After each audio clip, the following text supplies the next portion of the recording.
From the pointless and boring jump scares in the Paranormal Activity sequel, to the Jaws franchise releasing a series of massive flops. Some movie franchises only got worse after the first film. Today, we're counting down 7 franchises that didn't deserve a sequel. First up, there's the Mummy Saga. Don't get me wrong, the first movie was amazing. Everyone swooned over the dashing Rick O'Connell and the brilliant librarian Evelyn in the 1999 action-adventure. And that's what we loved about the original film. A fun little adventure where the unlikely duo battle a lovesick mummy on his crusade to destroy humanity. Stephen Sommers' remakes aren't just horror or supernatural films. There are amazing special effects and exciting action sequences, sure, but the movies are a goldmine for comedy and romance sequences. That's pretty impressive when you're working with a chilling Egyptian tale. It was so successful that it led to 2 sequels, 2001's The Mummy Returns and 2008's The Mummy: Tomb of the Dragon Emperor. But while the OG movie brought back the monster movie genre from the dead, the sequels just dug up the series' grave again with the god-awful writing, unnecessary narration, and totally bland villains. And who can forget the overuse of CGI? Like the hilarious CGI recreation of The Rock as the Scorpion King. The sequels got so goofy, even Tom Cruise's 2017 version couldn't redeem the franchise. Speaking of goofy horror movies, you can't forget the Resident Evil movies. The movies all started out from the video game series of the same name, and while the first 2002 movie still got some mixed reviews, the following films were just one disappointment after the other. Apocalypse 2004, The Extinction 2007, the 2010 Afterlife, the 2012 Retribution, and the 2017 Final Chapter. Phew! That's a long list of sequels to mess up, but they still somehow managed to get every single one to completely miss the point of the original movie. Why is it so difficult to make one honest-to-origin Resident Evil movie? With the millions of games and storylines already available, it shouldn't be that hard. It's time they realize that attractive actors plus zombies isn't enough to make a good horror sequel. Now the next one on our list repeats the same mistake. Paranormal Activity did not deserve a sequel. I can see a pattern here.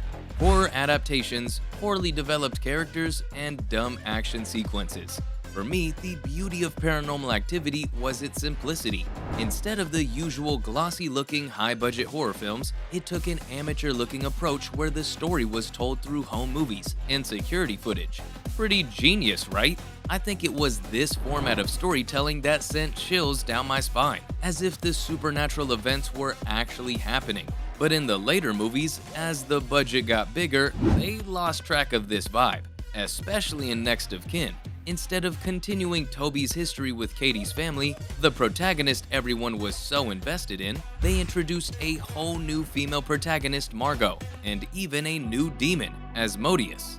After this point, the movie shifted from the pure footage format to a small crew of documentary filmmakers, and things got even more supernatural and unbelievable, with all the cults and time hopping. The movie started relying heavily on cheap jump scares without playing further with the idea. Ironically, the franchise earned a lot of profits, but also gained a miserably low level of respect as it got bigger. Though this wasn't the only franchise that made bad use of its initial popularity and profits. I'm looking at you, Final Destination. I mean, what is it with horror franchises and their never-ending sequels? No, seriously, Final Destination never really had a Final Destination. With each movie, we got a drastic drop in quality. It was like a roller coaster ride that only went down. So, what was it that made the original movie work, but not the others? Well, the first entry was a fresh take on the idea of a killer stalking its prey by making the killer death itself. With every successive movie, the kills kept getting gorier, but the rules of death got more twisted and complicated. And there was some pretty thin character building in the later movies, especially from Final Destination 4. What really bummed me is when death took a more supernatural turn in the sequels, losing all of its original sinister aura. In the end, the overall franchise relied heavily on the same old boring formula, and filled with way too many movie cliches to take seriously. Speaking of movie cliches, here's another franchise that suffered the same fate: Scream. This has gotta be the longest running horror franchise on the list. But there's something about the endless sequels that makes you want to scream in frustration. Sure, the initial idea was fresh, a satire on horror movies with a masked killer stalking the victims. So you get a refreshing teen slasher horror with clever writing and likable characters. But the next entries got unbearable to watch, with more and more sloppy villains like Roman Bridger from Scream 3, to the in-your-face suspects like Mickey from the second film. To me, it felt like the franchise sacrificed all the character development to be over-the-top meta horror. And don't even get me started on the horrible dialogue.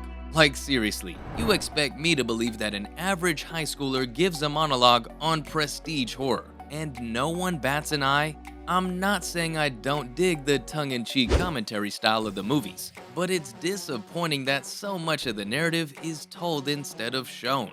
The movies became so predictable with all the self-references that by the end, you can't help but roll your eyes at every jump scare. To be honest, Scream 4 was where it ended for me, so let's just pretend the other movies don't exist.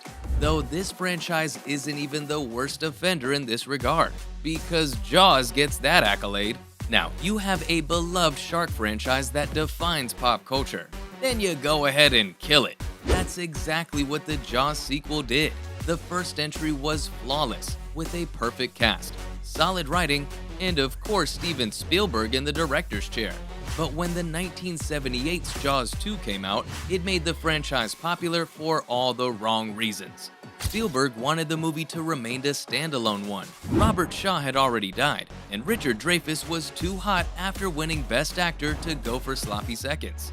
Richard even claimed that if Spielberg wasn't behind the camera, the sequel wouldn't live up to its glory.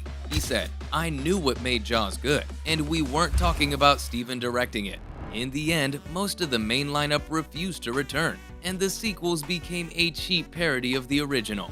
There's no other way to say this. Jaws: The Revenge is a shipwreck from beginning to end.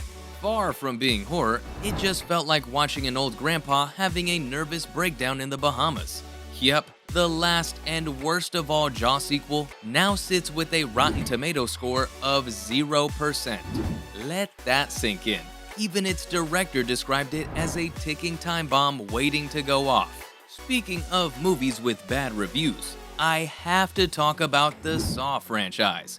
Binge watching the Saw movies is the best and worst idea you can ever have. After the first movie back in 2004, I had high hopes for the franchise. But after watching the 8 painful sequels, I can safely say no one asked for them. Although it gets plus points from me for actually staying true to its original lore. The violent gore just sinks into some mindless torture porn genre violence for the sake of it.